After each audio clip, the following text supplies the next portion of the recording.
Bonjour, je me nomme Jacob Erebi, je vous présente Franck Touré. Nous sommes les professeurs de droit civil de l'ISP. Dans le cadre de cette vidéo, nous allons vous prodiguer quelques conseils relativement à l'épreuve de droit civil ou aux épreuves de droit civil dans le cadre de la préparation au concours de l'entrée à l'École nationale de la magistrature. Ces deux épreuves de droit civil sont la dissertation juridique et le cas pratique, comme vous le savez. Ces deux épreuves concernent le même programme. La notion même de droit civil est une notion générale. En réalité, la première chose qu'il faut retenir, c'est que le programme est extrêmement vaste. Évidemment, le droit civil concerne le droit des obligations, qui constitue le socle de la matière. Mais au droit des obligations s'ajoute le droit des personnes et de la famille, le droit des biens et la procédure civile. Et le tout premier conseil que je pourrais vous donner, c'est évidemment de ne faire aucune impasse sur l'une de ces 4 matières qui composent le droit civil. Aucune impasse parce que dans le cadre de la dissertation, comme dans le cadre du cas pratique, vous serez interrogé sur l'ensemble du programme. C'est la toute première chose à retenir, quel que soit le sujet sur lequel vous tombez, en dissertation ou en cas pratique, vous êtes susceptible de devoir restituer des connaissances sur toute la matière. Alors, nous allons vous proposer, dans le cadre de la préparation au concours, à l'ISP, la lecture de fascicules qui sont élaborés par des professeurs qui ont une expérience de plusieurs années, plus d'une dizaine pour certains d'entre nous d'années, du concours national de la magistrature, au travers de fiches spécifiques réalisées au travers de ce que vous devez penser, non pas à l'université, mais au travers de ce que l'on appelle la pensée de Bordeaux, la pensée du magistrat. Quelles sont les connaissances qu'un magistrat doit avoir? La réponse, vous la trouverez dans les fascicules de l'ISP.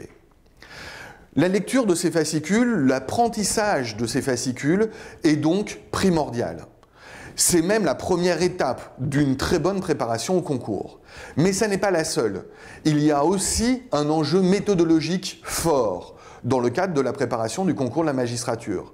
Un enjeu méthodologique parce que s'il s'agit d'une dissertation ou s'il s'agit d'un cas pratique, ça n'est pas les mêmes exercices que ceux auxquels vous vous êtes adonné à l'université. Les intitulés semblent les mêmes et pourtant la dissertation comme le cas pratique dans le cadre du concours de l'ENM sont très particuliers. On va successivement vous donner des conseils quant à la dissertation de droit civil dans le cadre du concours de l'ENM et quant au cas pratique de droit civil dans le cadre de ce concours.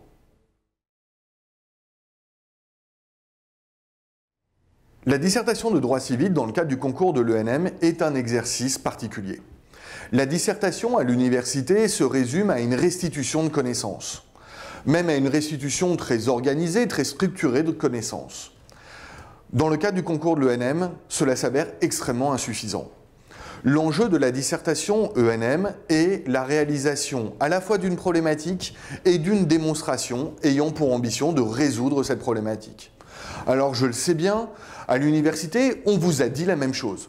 On vous a dit de réaliser une question de droit, on vous a dit de réaliser un problème de droit, et ensuite, vous étiez libre de restituer vos connaissances de manière encadrée. Bien sûr, sur la forme, il s'agit du même exercice. Vous allez produire une problématique, vous allez produire un plan grand 1, grand A, grand B, grand 2, grand A, grand B. Mais la dissertation a une ambition bien plus importante que la simple restitution organisée des connaissances. La problématique, tout d'abord. La problématique n'est pas une simple question de droit. La problématique n'est même pas librement choisie par le candidat. À l'université, vous pouviez la faire plus ou moins large, plus ou moins restreinte, plus ou moins orientée vers l'actualité, etc. Dans le cadre du concours de l'ENM, la problématique doit se réaliser au regard des missions du juge, au regard de la tension même qui se réalise dans l'esprit du juge face à des missions qui se révèlent contradictoires à l'aune du sujet.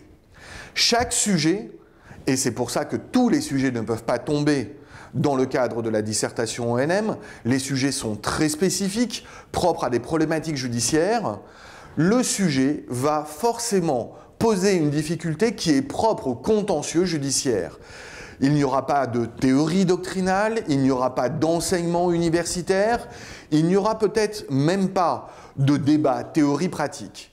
L'enjeu est extrêmement pratique, il s'agit de se placer tel le juge pour déceler les tensions que le sujet, lui, opposent et la manière de les résoudre.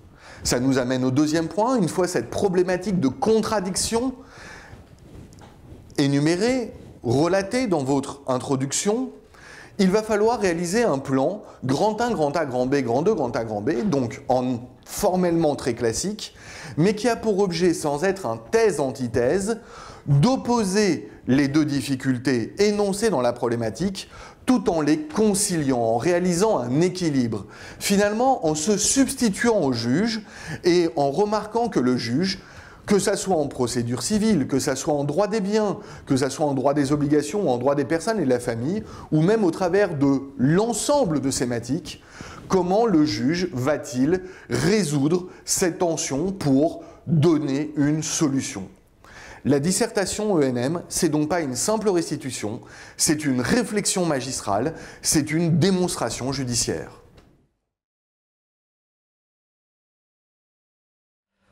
Bonjour à tous, je vais vous présenter l'épreuve de cas pratique en droit civil. Le premier écueil dans lequel vous ne devez pas tomber, c'est de considérer cette épreuve comme étant subsidiaire en raison de son coefficient par rapport à l'épreuve de dissertation de droit civil. Cette épreuve de cas pratique est spécifique et permet de gagner de nombreux points. Certes, il s'agit d'une épreuve qui est extrêmement difficile, mais dans une approche globale du concours, elle permet de se démarquer des autres candidats. Elle présente de nombreuses spécificités, notamment par rapport aux faits, par rapport aux problématiques qui vous sont posées, par rapport au raisonnement juridique et surtout par rapport à la gestion du temps. Reprenons ces différents points. Tout d'abord, en ce qui concerne les faits. Au regard des faits, c'est souvent une situation qui vous est exposée de manière assez classique. Néanmoins, elle est particulière au regard de l'ENM car il s'agit souvent de dossiers d'expérience, d'expérimentation vécus par les magistrats, ce qui présente de nombreuses conséquences. Première conséquence, les faits sont souvent présentés de manière complexe, alambiquée. En effet, on retrouve cette même difficulté dans la réalité. Deuxième conséquence, les faits sont souvent particulièrement longs. Et cette difficulté est accentuée par le fait que l'épreuve ne dure que 2 heures. Ensuite, en ce qui concerne la problématique, on a 2 types de questions qui peuvent vous être posées dans le cadre du cas pratique. Tout d'abord, nous avons des questions dites ouvertes, du type « Qu'en pensez-vous ? Quelles sont les chances de succès ?» Deuxième type de questions, ce sont des questions dites fermées, comme c'était le cas cette année au concours, où on vous pose des questions extrêmement précises sur des points du programme. Il n'y a pas pour l'instant, on ne peut pas dégager un type de question. Les deux cohabitent, si on regarde les annales depuis plusieurs années, les 2 types de questions cohabitent. Même certaines années, les 2 questions étaient mêlées dans les cas pratiques. Nous avions une question générale au début, puis des questions extrêmement spécifiques. Ensuite, en ce qui concerne le raisonnement juridique, ici, il faut adapter ce que l'on appelle, ce qui a été parfaitement dit d'ailleurs dans le cadre de la dissertation, la pensée de Bordeaux. Vous devez vous mettre dans la peau d'un juge qui va devoir rendre une décision à la fin du cas pratique, qui va devoir donner une solution. Et il va tout de suite falloir que vous adoptiez cette logique-là. En effet, le juge commence toujours par qualifier la situation juridique. C'est-à-dire que pour le cas pratique de l'ENM, la qualification est un développement autonome. Vous allez devoir qualifier la situation en précisant, par exemple, s'il s'agit d'une relation contractuelle ou s'il s'agit d'une relation délictuelle. Une fois que vous avez passé cette étape de la qualification juridique, il suffit de dérouler le raisonnement juridique de manière parfaitement naturelle, en alternant des majeurs et des mineurs. Et là, on retrouve une spécificité du cas pratique ENM, en ce sens qu'au sein de la mineure, vous allez devoir exploiter les faits qui sont mis à votre disposition. En effet, vous avez certes des faits qui sont complexes, qui sont alambiqués. Néanmoins, c'est un outil, ce sont des éléments que vous devez exploiter pour pouvoir donner une solution parfaitement fondée en droit. Enfin, dernier point que je souhaiterais aborder, c'est la gestion du temps. Le cas pratique ne dure que 2 heures, cette épreuve. Pour ceux qui sortent de l'université, ça peut être extrêmement déroutant. Vous n'avez pas été confronté encore à des examens qui durent seulement 2 heures. Ça nécessite donc plusieurs choses. Tout d'abord, vous devez avoir une méthode qui est parfaitement rodée.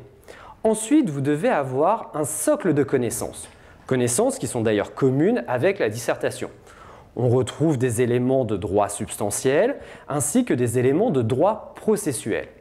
En conjuguant ces deux aspects, l'aspect méthodologique et les connaissances, il faut s'entraîner pour pouvoir réussir à réaliser ce cas pratique en 2 heures.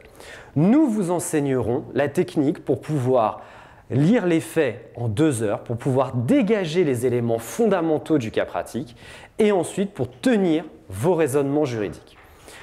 En guise de conclusion, je vous dirais que ce cas pratique ENM, c'est le premier dossier que vous allez avoir à traiter en tant que juge.